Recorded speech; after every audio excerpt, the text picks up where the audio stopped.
Ladies and gentlemen, we'd like to get underway.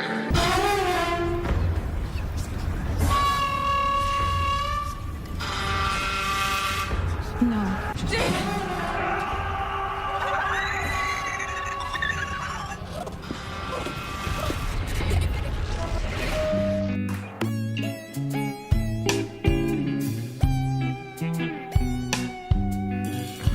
Okay, hello everyone. Hello. Hello. Welcome to another Legion Minisode. We're doing chapter 12 today. We just watched the episode. Yes. Oh my God, what an episode. Ooh, it was great. It was a good one. We are the voices in your head. This is Chase Cummins. And that is Alan Loosebrock. And there we go. We did it again. Did it on purpose this time. All right, so let's just start off a little backstory. First, we should introduce the fact that we've got a guest. That's true. This episode. That's very true. Yes. I'm so sorry. No, you're all right. I understand. I'm I want to right jump here, right in. Alan. I know. I didn't know when to do it.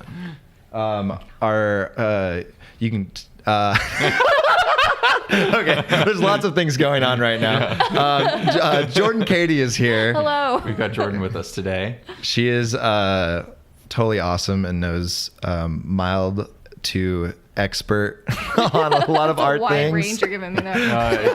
It's journeyman to expert level knowledge of art history. I brought a couple Wikipedia pages about things. Yeah. Yeah, and there's some cool artsy stuff that I didn't know about that she was kind enough to share with us during this episode. Yes, and because we all watched it together, and Yes. now she's going to share with everyone when we get to it, the art, Yeah. the art stuff, the references, the relevance. So we start this episode because last episode we were kind of jumping through people's heads and their own mazes that they were in because they're like kind of under control of whoever the fuck is doing this chattering teeth shit. What appears, at least from context clues in this episode, to have been to be the monk. Yeah. And then because apparently it all ends when he dies at the end of the last episode. Again, we've talked about that, but I don't think it's the monk. I think it's some. Oh, it's okay. something else. I'm sure. I'm saying, but like right now, they're definitely correlating it now with something that was going on with the monk. Yeah. When the monk is around, Yeah. things tend to go south. Yeah, they start to chatter. But so the we just entered Sid's brain maze, and That's where the last episode ended. yeah, that's where it last ended. This is where this one starts. We are just right outside of her igloo, entering her igloo, and her little mind igloo. So I think it's interesting that they chose an igloo as the imagery for what that ends up being, which is like her rebirth, her womb. Yeah, it's like a womb. It's like an igloo with a fire in the middle. Mhm. Yeah, and I love the little paper fire they had going on. Yeah. I think it's an interesting imagery for like being in a womb, because normally being in a womb would be like a nurturing, warm experience. Yeah, for sure. But she's in like a cold, closed off. Yeah, or at least that's what she associates with, even before she was born. Yeah. Especially as someone who's not able to touch. You know, she doesn't feel warmth in her life. So the igloo would be significant to That's the womb for crazy. her. I kept on thinking about her just like touching the mother while she was inside of her and just like switching then too. It's like, man, that's a rough pregnancy. Yeah. Just like drowning. No. Just like some unformed mind becoming the mom. Like Just like not knowing how to drive or Oh my God. file her taxes. Oh my Like, God. yeah. Wow. But that didn't happen. not It was like the heartbeat going on. She's crawling through the igloo and then she's coming out, birthed into the world. Yes.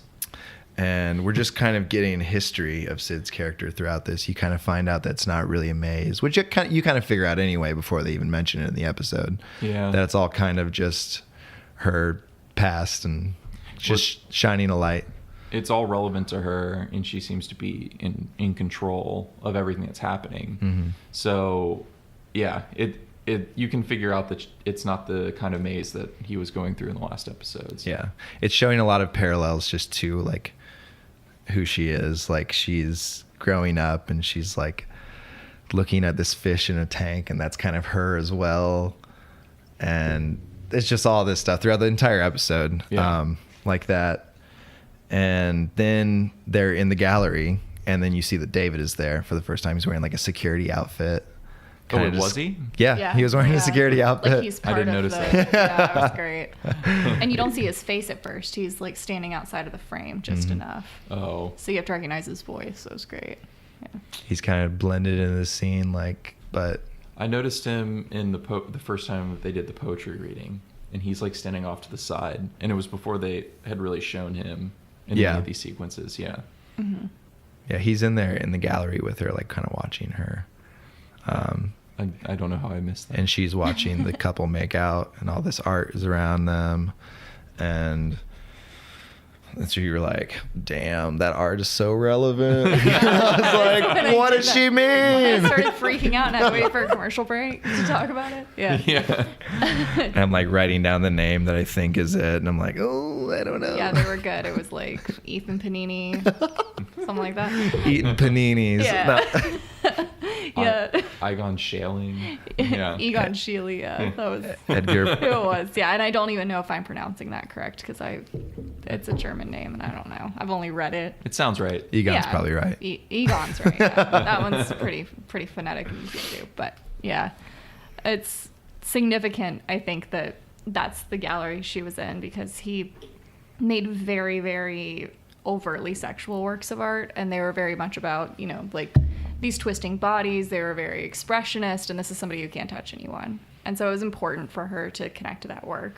So it was great to have that as a backdrop. And then also, like, his work was done in like the 1910s, 1920s. So it's like was really grotesque to people at the time. They weren't used to that. And so that would like mirror her own feelings, And then and he's expressionist, and the show itself is an incredibly expressionist show. So they're kind of like making an overt reference to their roots, which is great. That's fucking awesome. Got really excited about it. It was awesome. I don't know if I've ever, if I have seen his stuff, like I don't recognize anything, and hopefully I will from now on. But I fucking loved it. It was beautiful. Oh, it's great. Yeah. So the scene, like, I don't know, it was kind of towards the beginning when he's explaining what the paintings mean to her, like describing them and how it's like the feeling of being trapped in despair and not being able to go anywhere because there's no arms or legs or anything like that.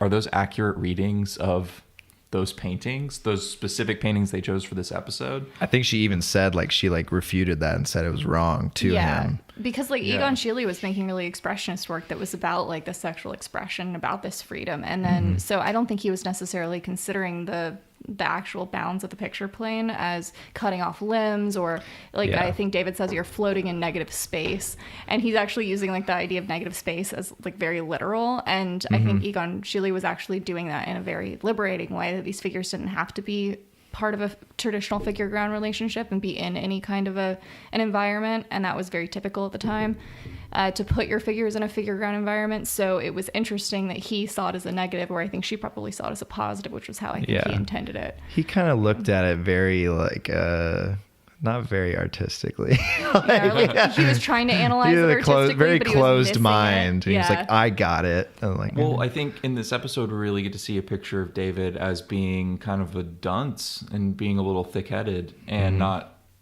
understanding his partner or like even really coming close for a little while. Well, honestly, like kind of relating everything to himself and their relationship and not really thinking about her as an individual as well. Yeah, with the very past. much. Yeah. Yeah, well, and I think it mirrors his own story. Like, he was analyzing it through his own experience of being this disembodied figure that feels like he's all these multiple parts floating in negative space, whereas that's not necessarily her experience of the world. So he's reading the paintings through his own perspective. Yeah, True that. That's so cool. It's very interesting. Yeah, this is a very psychological episode. Quite literally. I mean, they're inside Sid's head, but I don't know, we get to learn a lot about David's psychology and how he views the world, as well as Sid's backstory. It's also interesting the thing that becomes what he has to realize, or like what he has to see, as she's telling him to watch this experience over and over again, kind of like Groundhog's Day. And we're just getting a little more information every time. what's interesting is that he was told about this experience by her in the first season. Very Yeah. true. And it's yeah. almost like he's not fucking paying attention. Yeah. But he also didn't watch the season a couple times. True. Yeah. But he should have been listening to his girlfriend. Yeah, I mean, Yeah. I'm biased, but But he thought it was like a maze. He thought it was a maze for a while before he figured out that it was actually like her memories almost. But he was... Yeah, there was a obviously there's a point where there was a point of time that he didn't realize he was inside like her own control, that it was something that she was out of control of, kind of like Patanomy was. Mm-hmm.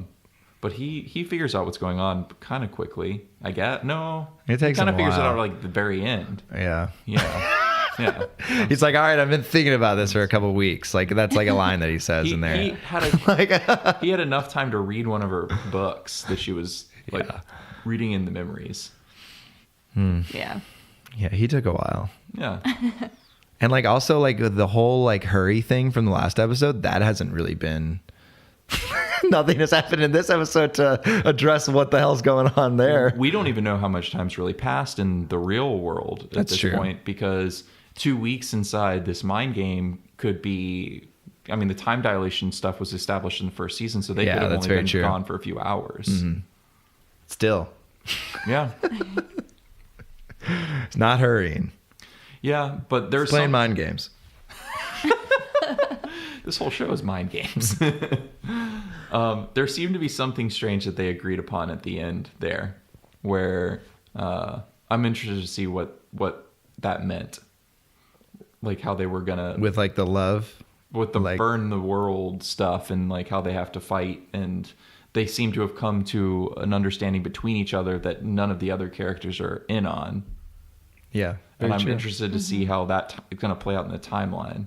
Because I hope their relationship like sticks through like and like gets stronger because I'm they're definitely rooting for them. Yeah, I think this episode was a good indication that it will, because whereas most tropes in anything you watch are like, love's gonna save us, and that was their whole thing. It's like she kind of is going, you need to get the point that love's not gonna save us, that we're fighting for love, and that we need to change our perspective in that. And I think that's really significant, because he really is just going like screaming, I'm subverting this trope at you. Like Noah Hawley's like, stop thinking about this like a traditional love story. It's not a fairy tale, you know? yeah, I it's appreciate very that. true. Yeah, for sure. It's so awesome. Yeah, it's like the writers basically screaming at the Yeah. audience. Yeah, it's so good. You get it like right away too. Like you understand that he's trying to make you feel that, which is so fantastic about the show. Like he's very good at it, and like you know it. Oh yeah, I love it. You can follow his train of thought the entire time, from the most part. So we're kind of just going through, over and over till David gets exactly what he's trying to guess. He keeps on guessing until he finally gets it. But like you have all these kids like taunting Sid about her father, and like who is her father? I'd never even thought about that. I was like thinking that. I was like wondering if that was going to play into that. What were they As rhyming well. about her father? They were like saying that she was like poor self sticks to herself or something. Yeah, like that- dad's in hell. Dad's in hell. That was like the thing that stuck with me. It was Yeah. like, that was the rhyme. that it ended with dad's in hell. Yeah, like Yeah. because your dad's in hell. Like lives with your mom because your dad's in hell. Oh, that's what. Yeah, that's what it lives was. with your mom because your dad's in hell.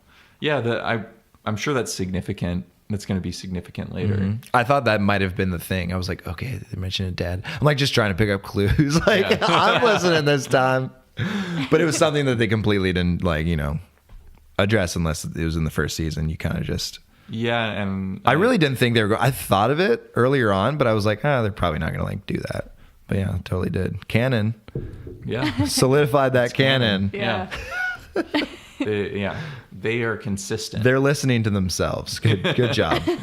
It's almost as if they plotted this out before they made it. Yeah, or they're just good writers. They remember what they wrote down the last year. This is we're joking, but that's actually a pretty big complaint I have about most television shows.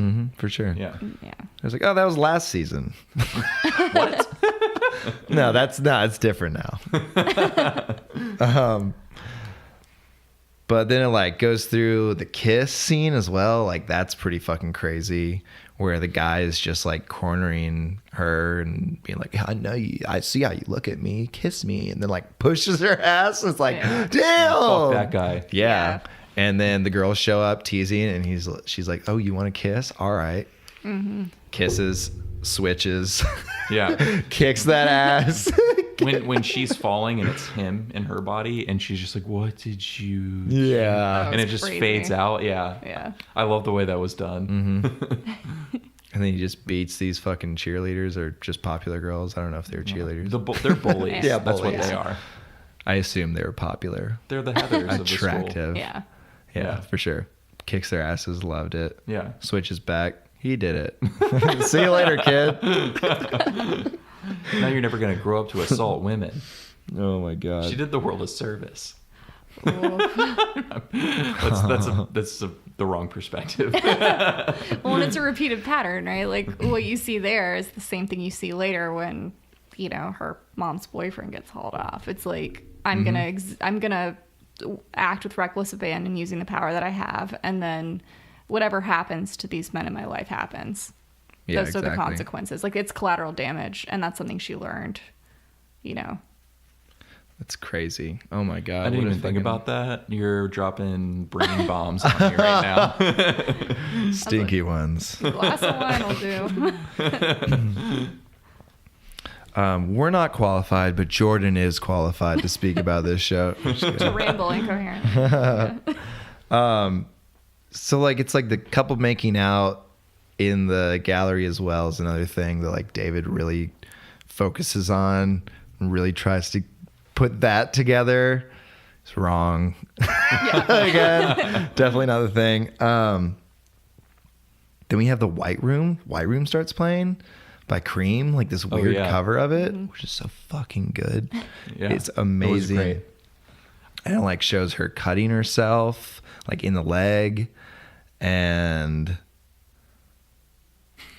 I'm trying to think like it just keeps on. It like goes in this supercut of her like doing stuff to herself and like being a certain way, and David just being like, oh, wrong, try again, like all this stuff happening, and it like cuts from that and goes to Carrie. Like it like ends there, and then I think it starts back from commercial break. It was on Carrie. Yeah, with the Carrie. girl Carrie in the hallway where we left her off. Yeah. Chattering teeth, and guy Carrie had like disappeared in front of her. Honestly thought it wasn't coming back. I thought that was going to be a way bigger thing. Yeah, and for then sure. he just pops back. I was like, well, And then- I'm glad he's back, but I thought that was going to be something else. But also what happened that he could just go inside her and then she's all right. Like what happened inside? Well, the plague stopped for everybody. Oh yeah, right because then. the monk. Yeah. Yeah. And so everybody They in the assumed whole, the monk left, and Yeah, well, it and- just kind of travels with him.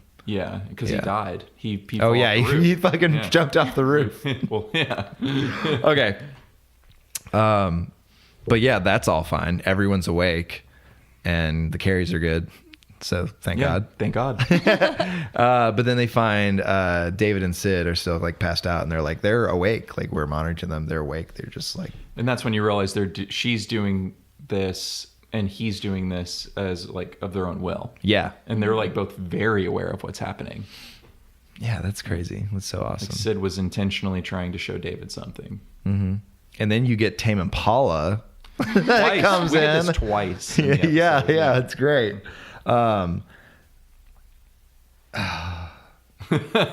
So this is an episode with a lot of montage sequences of Yeah, it is. things from Yeah. Sid's past. And like they show some stuff over again, but usually from like a different angle or a little bit of a slightly different perspective. Mm-hmm. But yeah, it's like a very montagey episode. Yeah. And that's why I think there's so many great songs. Yeah. Oh, definitely. Yeah. It's so well, and good. it's a coming of age trope, right? Like, no pun intended, but yeah, it is. Hey. Like, the montage is like a thing, and it's showing her story. So it's like she's rebelling, and then she's like moshing with people, and it's like, Oh yeah, it's the great. mosh like the scene whole is mosh great. scene, and like The her with faces the changing. like weird Mm-hmm. mohawk with her hair. I mean, it was great. It was like that's the typical like teenage thing you do, but Mm-hmm. like you're having to deal with that the way that she does. See Yeah, through her it's talking about all perspective, this pain and anguish and survival, and like owning the pain, which is eventually kind of what it's about. Yeah. But he thinks, again, he's wrong, and he thinks that it's about like, you think I won't love you if you show me all of this, like all of your wrongdoing and your damage and stuff. And it's not really about him again, which is what he's doing. Yeah. He He's turns it back on inserting him. himself into the narrative. Yeah, and then that's when she shows him the memory of the whole thing with that guy that we heard about in the first season. And I mean, his reaction to that is hilarious. But it's almost like she's like trying to prove her point, like I can still shock you. Yeah, it's a great fucking sequence too. It happened. Like exactly how they explained it in the first season. Like it's like what I pictured. Yeah, it was so good. They did it really well. Like they took enough time to like, they didn't rush through it. They really like established like her thought process almost through the whole experience. And her Sid entering the shower as the mother, and then just like staring at the dude and touching his chest and being all weird. And then he just like fucking goes in for a super aggressive kiss, flips her around, starts, doing his thing on her. And it just like gets out of the room. The camera is like just like going, like panning out of the room. And it kind of gets weird. There's spooky music and you're like, what the fuck? This is very strange. But then the record goes on, it goes right into the record. And then, yeah, the whole shot out of the bathroom down the hallway, and it kept pulling back. It was very uncomfortable. So immediately you're supposed to know something bad's about to happen. And something bad happens. Well, yeah, and it was very much mirroring the way her consciousness was leaving and going back to the mother at that point, because it immediately it's very snaps. true. Yeah, like that's as soon perfect. as you hit that view of the record player and the white noise stops, she's back. So, yeah. Love it. It's so good. Motivated camera movement. Yes. And then daddy, or not even daddy, boyfriend gets fucking hauled off by the police, and that sucks. Yeah. Yeah, it sucks for that guy. He's just having sex with his girlfriend. Yeah. Who we thought came into the bathroom to have sex with him. Yeah, god damn it. And then David's like, okay, I got it. And starts talking about like the pain and the damage and how that is her. And it's all wrapped up with Sisyphus as well. Yeah, which was interesting with the Fargo connection to Sisyphus Exactly. as well. Yeah. Totally. Yeah. He's really on that Sisyphus kick. Yeah. I think it's significant the way they used Sisyphus as a metaphor in this show, where the line they kept saying was survival is like the Sisyphus's rock, that it's the burden itself, that how you have to wake up and survive every single day. And I think that's super significant to Sid's character. Yeah, I mean, for they sure. kind of bring that up when they do everything at the end, but like you can pretty much sum everything that happens up with that one like line of the poem. Yeah, it's kind of living in that, not thinking that this fantasy love is going to be, always present, ever present in their lives. And that's pretty much the whole thing that she's trying to convey to David. Well, love is kind of like that rock, Sisyphus's rock. Yeah, I think exactly. that She they're trying to says say that love as well. love is Yeah, it's work. love is a hot bath, Yeah. Yeah. which is a Beatles line. Is that a Beatles No, not at all. It's a little different. See, but I had to think about it for a second. I was like, is that a Beatles song? Love is a hot bath.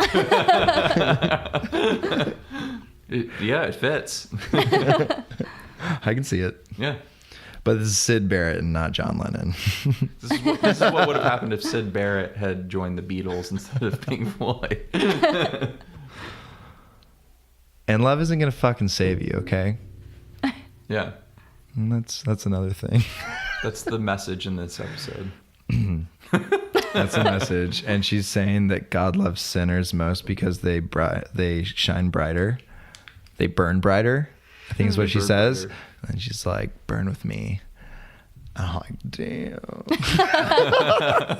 It was like some crazy ass shit. I'm curious to see what it's going to mean. Well, okay, so there's a twist at the end of this episode, and that's going to come into play. Yeah. But, well, right after that, Yeah. the burn brighter thing, they wake up. yeah. So before the end of this episode, the major like conflicts was he's going to help the Shadow King because in the future something terrible is going to happen, and if he doesn't do that, then the world ends and something bad happens to him and Sid loses an arm and all this other stuff happens. And then his conflict is whether or not he should trust that, right? So after this, the ending that we just saw, and I'm sorry, I gotta talk with my hands. After the ending we just saw, and after what Sid and David just like agreed upon with each other, what does that mean for the conflict that we thought was happening with whether or not he should help the Shadow King? Yeah, for sure. It's the whole fucking future logic shit. Yeah. You're like, I don't know. How is this going to impact this? Like, because this doesn't seem like it happened in the other timeline. Yeah, for sure. Definitely they've already not. diverged. Yeah. Yeah, it is very interesting. I don't know. We didn't get much of outside world in this Legion episode. This is a bottle episode for what Legion is. Yeah, it was great. But that's the great thing about how they did the titles at the end, because doing them at the beginning really didn't make sense as well with this episode and its content. It's not really about David, or it's not really about like the entire kind of plot of Legion. Yeah, the overworld plot. Yeah. So like to do them after they wake up and the lights are going off and there's like a bunch of soldiers marching and stuff, and they're like, what's going on outside? And then you're going down the hallway and it says FX and Marvel Television like presents, and you're like, what the hell? I thought this was about to be over. Oh my God. This Yeah. is the end of the episode though, right? Yeah, and then it shows Lenny being held by all these soldiers looking like a fucking lunatic. Great. And she says, I'm back. Surprise. I was like, God fucking damn it, yes. It fucking ended. Did you get excited for a minute when you saw the title sequence show up? Yeah, you're like, maybe wait, we is it have gonna an be? hour? I know that Chase grabbed the remote and was literally waiting to check the time because he wanted to know if it was gonna go on for another 30 fucking minutes or something. Oh man. That's exactly what I did. I know. I was about to check it right then, but I was like, I don't want to ruin whatever's about to happen. Yeah. Because I know it's going to be awesome. So I'm going to wait till this inevitable commercial break, and we're going to see how much longer is left. But then it's the end of the episode. He ended. Yeah. Yep. Fucking ended. I can't fucking wait. That's so weird. Like Lenny's back has a body. Like what the hell? What the fuck? And she's been begging for one for the last 2 episodes.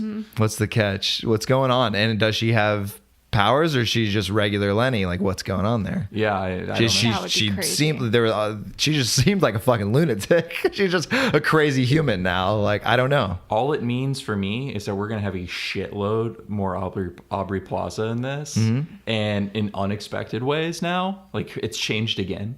Yeah, it's changed again, which is awesome. I love it. Yeah, her relationship to the show is different, and she's gonna get to do something new, even newer, like which is crazy. I love it. She's so the excited. fucking best. Yeah. Oh, it's gonna be so good. I'm just in silent agreement. I'm nodding. Like, I love her. Yeah, Jordan, what do you think? She's wonderful. Perfect. All right. Well, yeah, that was chapter 12. It was fucking fantastic. Yeah, a pretty good time. short episode for us. I mean, it was a short episode for the show too. That was only like 56 minutes. Well, it was good. It showed you a lot of things over and over, and just kind of made sure you were paying attention and stuff. And it was easy to follow. It was the easiest of so far. For sure. Like the last stretch. It was easier to talk to, and it was easier to follow. And thanks for giving us a break, Noah Hawley. Just grounding us a little bit more. Yeah. Because I know this shit's gonna get crazy again. Hell yeah, Lenny's back. Fuck yeah. Okay, so do you have any episode highlights, like moments in this episode you particularly liked above anything else? Well, you answer first because I know you do. Well, I have at least one. Not off the top of my head right now. I loved the mosh scene when the faces were changing across her face. I thought that effect was really interesting. That was very fucking awesome. Like visually, I thought that was really cool. I loved everything they did in the Egon Sheely. I'm just gonna call it the Egon Sheely room. Yeah. The paintings and stuff. I love just everything about that and the set design and stuff. Obviously, and I love the shot with the thing with Lenny at the end and the way they ended with the title sequence and That the was very credits. fucking cool. Yeah, I mean, those are all like probably highlights. I'm probably forgetting something else. That's Just the awesome. entire switcheroo sequence, I think, was one of my favorites. It was just so fucking well put together, Yeah. and it was so good. That's probably one of my favorite parts. What about you, Jordan? Well, I mean, obviously the Egon Shealy sequence was great for me, and something that I don't know if this is necessarily the case, and I'd have to look into a little more, but I don't know if those paintings are actually as large in real life as they were depicted in the episode, and I've been thinking about that in the 30 minutes since we watched it. Yeah. And I think it's really interesting to show them as bigger than they actually are, because that seems so important. You know, it's almost like she's in a dream state as well. It's an invented reality. That was so interesting to me. Yeah. So now I get to go read She's more. made the paintings bigger in her in her mind, yeah, like more monumental and more important, and I think that's great. Oh, that's really cool. Yeah. So now I have to go look and see how big those are actually in real life. Also, one thing we didn't mention is when she goes moshing at like the punk show and her face is changing, and then like the next scene she's strapped down in a hospital bed, Yeah. Oh yeah. and it's like, what the fuck happened? I want to know Yeah. like what was going on. Like there's still a mystery to her backstory we didn't get. Yeah, I Oh, like for sure. that's Yeah. crazy shit. I like great. that. Well, and like you have to think too, a lot of her power switching, like apparently whenever she goes into another body, after she switches back, they physically switch places, Yeah, exactly. you know? So it would be, I would yeah, it leaves a little interesting like mystery to what's going on in her past, or like what happened with Very, that, very true. that Yeah, situation. that's interesting. They could do so much cool shit with that. Yeah. Yeah. Ooh, Yeah. yeah. I think they've given all of the major characters in this show very interesting powers, things that they can do, like really psychological things with. Absolutely. Yeah. Yeah, absolutely. Instead of just being like, oh, he's Iceman and that's Pyro. It's like, Well, also just the character development in general. Like, they've been doing a very fucking good job yeah. with this season of like showing you a little extra into the characters themselves, and like the carries are so cool when they just like them talking alone. You learn so much about them. They were just so fucking cool. It's great. I love them, and I just want more and more of like their kind of history as well. Like they're so interesting to me. I mean, I'm sure we'll get some more backstory on them. I mean, I hope we do. Yeah. But I feel like Yeah.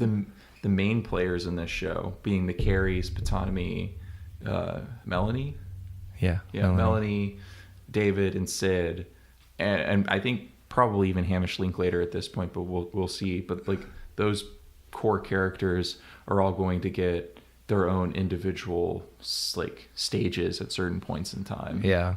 Well, Hamish Linklater did in the first season, which is fan-fucking-tastic. Fuck Yeah. yeah, it was. Well, yeah. How many shows this little into like the second season give you that much character development where you actually see backstory like that? Yeah, And you there's so much see like going him and his on. partner, and his Yeah. kid, right? He had a kid. Yeah. Yeah, and like him laying in bed, like half his fucking body burned and shit. Yeah. That was crazy. And the great. best fucking villain moment ever of him like putting on that suit and walking out of like that locker room with the cane.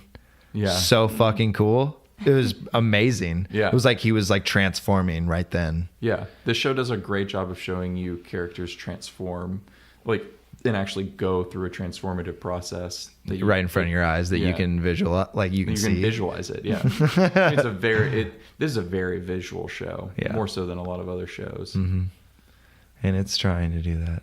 It's doing it on purpose.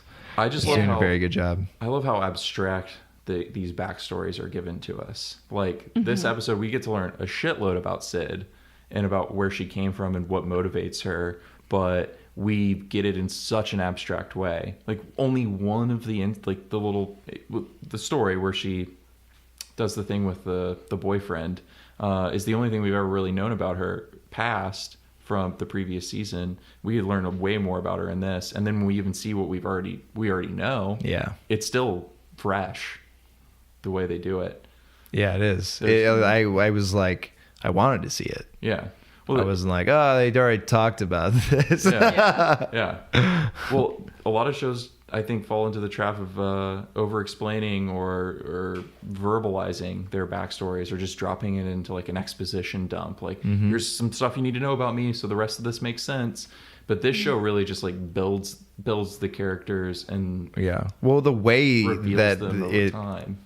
The way that the show is structured around David as a telepath as well, like, feeds into that so hard. Yeah. You know, you're just like pretty much figuring it out with him in this episode.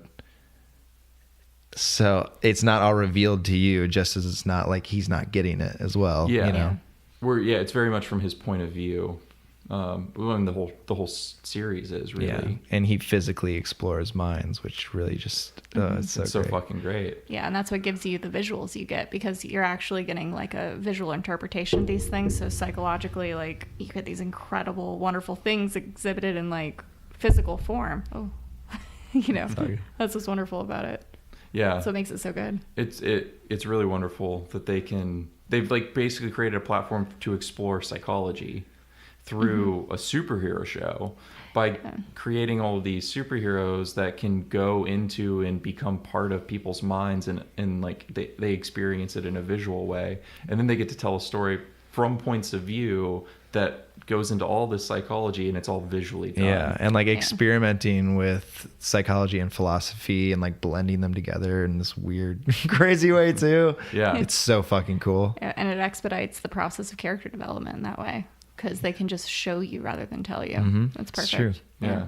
Well, and it's creating for a very unique like television show and experience that you're not getting anywhere else. Yeah. I mean, maybe the Twin Peaks: The Return has elements that like share with this, but yeah, that's about it. Like, there's not too many shows just like, we're just going to show you everything. We're not going to hold your hand and like explain it. You have to kind of figure it out. Yeah, but by the end, there is a place that it's going that's revealing most of everything to you as well. Exactly. Unlike Twin Peaks. Yeah. I think Twin Peaks revealed some stuff if you finished it, but it was a very long journey. Yeah. Oh my God. Well, yeah, that was, we just sucked that fucking show's dick. I mean, we are doing a podcast on it week to week, so. It's great. It's a wonderful show.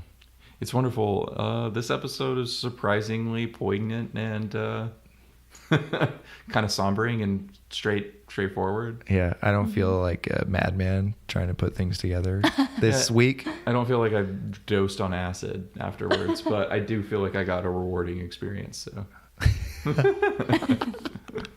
that's beautifully said. Yeah. That's what the show makes me feel like sometimes. All right, well, I guess that's it. Thank you for listening. Thanks, guys. You can find us on Instagram and a bunch of other shit. At Coming of Age Pod or at Coming of Age Pod _. Just listen to us everywhere and give us a review, give us a shout. Yeah, let us know what you think. Thank you so much. Everyone say goodbye. Bye. Goodbye.